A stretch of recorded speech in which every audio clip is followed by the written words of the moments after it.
How you doing, everybody? It's Jay Nanda, San Antonio Metal Music Examiner with Access.com. Coming to you from Fitzgerald's Bar tonight. Texas Thrashers, Warbeast, are kicking off their tour. But first order of business, I have the pleasure of going into the pit with their lead singer, Mr. Corbitt. How's it going, man? Good, brother. It's always good to see you. You too, man. Welcome back. Thank you. Love it here in San Antonio. Absolutely. They're kicking off their tour. Like we said, Deadpool, Protest, Fumar are also on the bill. But this is a special night for Warbeast. Playing some new jams and kicking into town. How does it feel, first of all, to be back on the road? Oh, man. It's been like since December, since we've done any shows. So it's great to be back. And we've got a couple of new bands.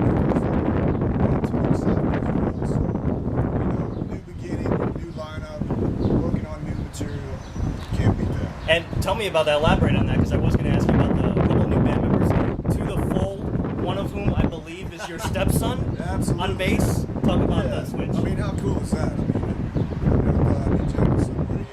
my stepson of all people, because I've known him since he was like 12 years old. So, I mean, but yeah, Lyric Rashad is my stepson on bass, and he is extremely talented. And we've known that, since he was at a very young age. It's been obvious that everyone's ever watched him play.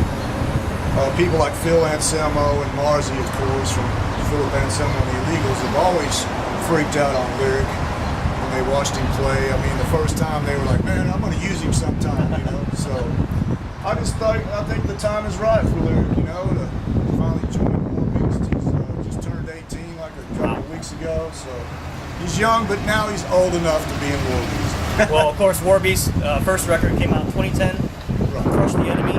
What's Crush with a K, by the way. 2012, Destroy. So it's been a couple of years since we've heard new material. I am hearing that you guys are working on new stuff that may be out this summer. Can you give us an update on that? Yeah, we are working on some new stuff. We were hoping we'd be able to play a couple tonight, but unfortunately I'm a little bit behind on the lyrics. Okay. But then we'll be ready to, we're going to have to go in the studio hopefully in August and record some new material. And I think it won't be too long before we start bringing them into the live set as well. Yeah. So, yeah, I mean, it's been a long time, like you said. It's been 3 years since we recorded anything, so yes, I think everybody's waiting just as much as we are. And you heard Bruce mention Phil. Of course, Warbeast belongs to Housecore Records, which is the label run by Phil Anselmo. I don't know if you can possibly get a better endorsement if you're in a band than to be on a label that's run by the singer from Pantera, Superjoy Ritual, Down, now his solo band, Phil Anselmo and the Illegals. And the connections don't stop there. Warbeast drummer Joey Gonzalez is in Phil's solo band. Tell us first of all, what was the impetus to first getting hooked up or noticed by Phil a few years ago? Well, real quick, I also got to throw in our drummers also going to be one of the Superjoy reunion shows. Yes, absolutely. I don't know if it's reunions anymore. They're actually going to do some tours coming up, wow, from what I hear. So, what happened was that, we go way back with Phil. Me and the guys from Gamside, Scott Shelby, who's still in Warbeast. We knew Phil back when he moved to Dallas-Fort Worth back in the 80s and joined Pantera. And everybody, knows Phil. He likes extreme music, so he became a fan of Rigor Mortis, and Gamside started coming and hanging out at the shows. And so what happened was about 2007, I got a call, or one of us got a call to go out on tour with Arson Anthem, Rigor Mortis and Arson Anthem tour. And that's when we reconnected with Phil. We got caught up with what we were all doing all this time. And then I told him about the new band. He was interested in hearing it. Luckily for us, he liked the demo. Here we are. It's been like 6-7 years ago. Maybe longer since he verbally agreed to sign us. Can you just kind of put into words what it's meant? You obviously guys have something that a lot of bands out there would kill for in that connection time. And it's better than just, putting out your flyers and social media going, hey, come check us out. We've got Phil Anselmo endorsing you and signed you to his label. I mean, can you even put that in? No, you can't, there's no way. But you're right, it's way better than just having a big page ad in magazines or anything, to have Phil Anselmo wearing your shirt, saying he's a fan, producing your album, and pushing your band, and then watching us from behind the stage. And actually coming out and singing with me on stage and jamming with us.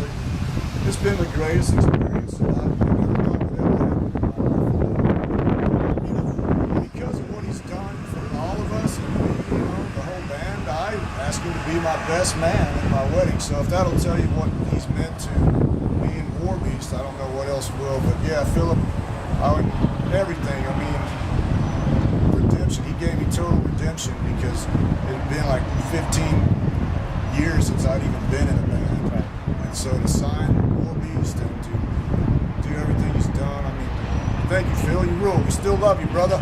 Call me soon.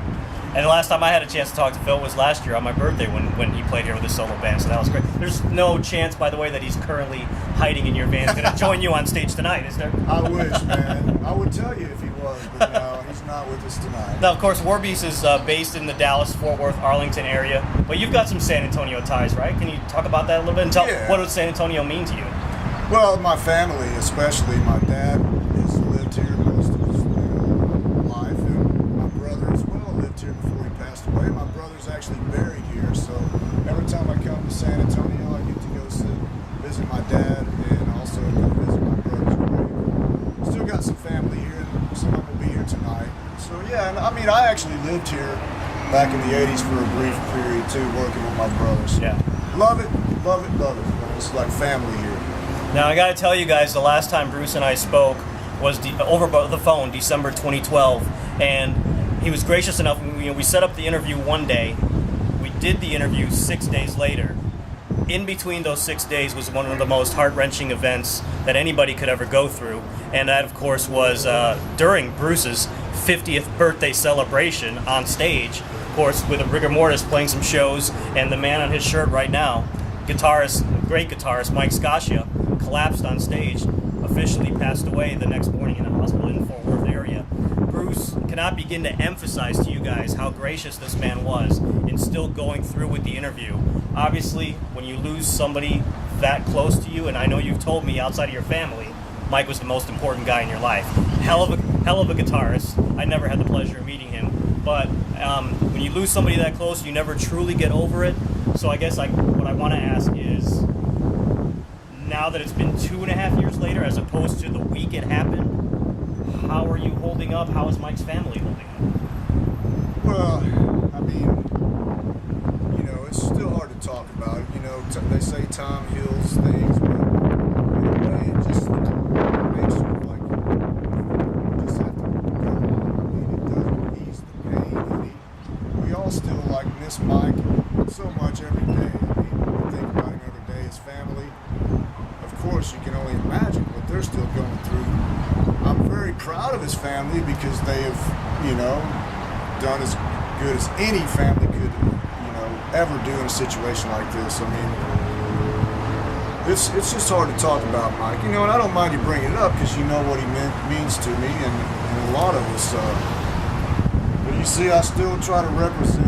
I'm proud not only that I get to be in Warbeast and get out here and jam and do that stuff, but I'm proud that I'm out here and I can still talk about Mike Scaccia because he needs to be talked about because to me, I mean, there was no greater in my mind. Is, you know, everybody's got their own opinion about who's the best, but to me, Mike was the epitome of the Texas metal legend guitarist, of course, right up there with Dimebag. So I love the chance to get out and still talk about Mike Scaccia. So I do, even though it's hard, I appreciate you bringing his name up because we're never going to let his legacy and his legend die. I mean, we never will. As long as we're out here, Mike is going to be out here as well, in spirit and in our hearts. Well, I got to tell you 2 big reasons I do bring it up. One is there a way still where people can send maybe donate to his family's fund? Does that still exist? How can people help out? Well, I think the fundraiser is still out there.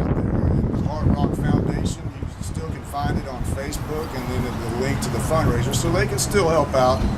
And I know they still plan on doing some Hard Rock Foundation concerts in the future. I think the family just needed a little bit of time because so much was going so fast for them those first 2 years that they kind of wanted to let Mike rest for a little while and regain their composure. And I'm sure they'll be back doing concerts in Mike's name, raise awareness for heart disease. Mike Scaccia Hard Rock Foundation. Look that up. And the second reason is, to talk about his music, to have his music live on. Along with rigor with Bruce, which you guys started out back in the early 80s, had a hiatus, came out with a slamming new album about a year and a half ago. But it was recorded in 2012, Slaves to the Grave. And I remember when we talked on the phone, you had said that that was Mike's best, in your opinion, guitar work. I gotta tell you, I mean, just up and down that album, my personal favorite is song number 3, Flesh for Flies.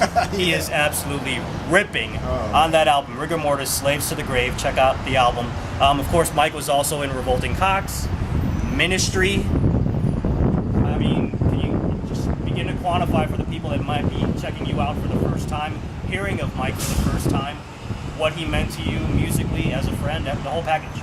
Well, we talked a lot about what Phil meant to me, and Phil is right there after Mike, because Mike was at the beginning stage of my life, you know, like we were teenagers. And when I met him, I wasn't even singing or doing anything. I was just a big fan of metal and hard rock music. But I've become such close friends with Mike. We liked all the same bands. We had the same sense of humor. He ended up moving in with me, and I just knew how great he was. So, you know, just imagine, you know, if you're in a band with this guy. So, I mean, I just took that opportunity to be like, well, if y'all need a singer, man, let me try. You know, I can't sing, but let me try, you know. And so that's kind of what happened. So, you know, it changed the whole course of my life, is what Mike Scaccia did for me. I would have probably just been I wanted to be in music, but it could have been a DJ or a promoter or whatever, but I would not be a singer. And I've said that so many times, and I just believe that if I would have never met him. So that's why Mike's so important, not only being the long friendship we had, but just the fact that he changed my whole course of my life and career, I guess you could say. So being able to be with that guy, sometimes just hanging out where he's jamming, you know, with you on the couch, and, or even just us, the Rigor Mortis guys in the jam room with him, just the 4 of us, watching Mike Scaccia just play whatever he wanted to play, you know. It could be anything, a radio song, something, a TV commercial. I mean, he could do it all. I mean, every genre, everything. He was a walking, living jukebox, you know. I mean, he could just do it all, and it's amazing. And I mean, no offense, I've been with some great guitarists, but never someone that was just such a natural talent that could do anything. I hear it for the first time. Well, as we said, you know, Rigor Mortis was like an early 80s band. You guys started out being from the Dallas-Fort Worth area. I would imagine that there was either a rivalry or a friendly competition or both with Pantera back in the late 80s, early 90s. And you got to keep in mind, this is before the Cowboys from Hell days, before Pantera broke it big. But was there can you just kind of describe the scene between Rigor Mortis, Pantera, what it was like trying to make a name for yourself in that area at that time? Yeah, of course. I mean, there was some kind of like thing going on back then between the bands, and not only Rigor Mortis, but the other thrash bands and Pantera. And it was mainly because they were just so much better than us.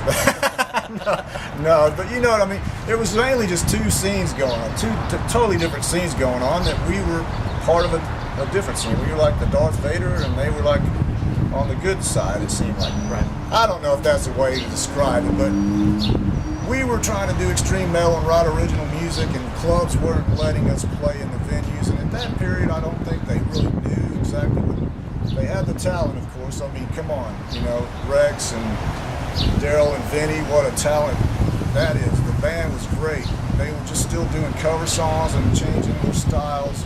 And I think that's what caused the rivalry, because they were playing in the clubs that wanted cover songs and, you know, bands to play, and we were over here playing at the dumps. We had the, you know, crazy mosh fans. Phil Anselmo came got cool. But they were always really good guys to us. We just maybe didn't agree with what they were doing, and there wasn't no rivalry to them, because they just considered themselves way better than everyone. Right. And they probably were, as far as a professional level, the band they were just so much more talented and better. But what Rigor Mortis was doing was creating something unique and original and going for it, you know what I mean? Like, if we had to pave our own way. Right. So, like I said, we weren't like, you know, having fights with them or anything. It was just two separate scenes, two ships going in their own direction, you know? And here it is 25 years later, and now everything's kind of come full circle. Now you're in a band that's being run by, you know, I the know. guys from Pantera. So funny how things work out in a good way in this case. And I want to elaborate on that because I'm like working on this Texas Musicians Museum down in Dallas Fort Worth, and I'm kind of helping with the metal part of this. And you know, you think the first priority is for me to make sure it's honored the first grand opening Pantera. So I'm contacting, I just had some messages from Rex. Of course, I'm trying to get in touch with Vinny and Rita, and I plan on honoring Pantera. I mean, they deserve it. You know, Dimebag needs to be honored in a place where people can come and see his stuff. And it don't have to be a morbid thing where they go to his grave site to pay the respects. I want them to be able to come and honor him in a nicer place where it's a more uplifting kind of place where they can come see some cool Pantera memorabilia and some hopefully very cool Daryl's rare stuff. That's what we're looking for. So. Let me ask you something maybe somewhat hypothetical. Could you even imagine what it would be like to witness like maybe even just an impromptu jam on the bus, Dimebag and Mike Scaccia just jamming together right next to each other? What would that be like? Oh man, I mean, the world would stop for me right there. But I got to tell you though that Mike told me that he had ran into Daryl right shortly before the tragedy. He was out with Ministry, and I guess they were with Damage Plan at the time? Yes. So Mike and them had ran it, and they actually talked, and Mike said that Daryl and him were planning on getting together sometime once they both were off the road and just jamming for fun. So it was going to happen. I mean, that's another thing. It just tears me up. We'll never see it. We can only imagine what it would have been the greatest metal experience of at least my life. Well, we're going to let Bruce go. Like he said, he's got family here in San Antonio. Before the big show tonight, the tour kickoff, Warbeast. If they're kicking off here, obviously that means there's many more cities to go. So go check them out on their social media pages, website, find out the tour dates, look out for the next record coming out later this year. So Bruce, thank you so much for taking the time. One more quick thing. Yeah, absolutely. We got another new guy in the band we forgot to mention. His name is Drew Shoup on guitar. And he moved here from Colorado to join us, and he's doing a great job. So everybody come check out Lyric and Drew, our new guys. Of course, Joey Gonzalez, we mentioned him. But gotta say, other than Mike and Dime, I'm jamming with the next best Texas metal guitarist in my opinion, and that's Mr. Scott Shelby. So I am a very privileged and lucky front man to be able to sing for such talented guys. So Scott Shelby, carry the torch for them guys. You heard me. All right, well, go check out Warbeast on tour. So for Bruce, J-Non to San Antonio Metal Music Examiner with Access.com, reminding you, don't hang them out to dry, hold them up high.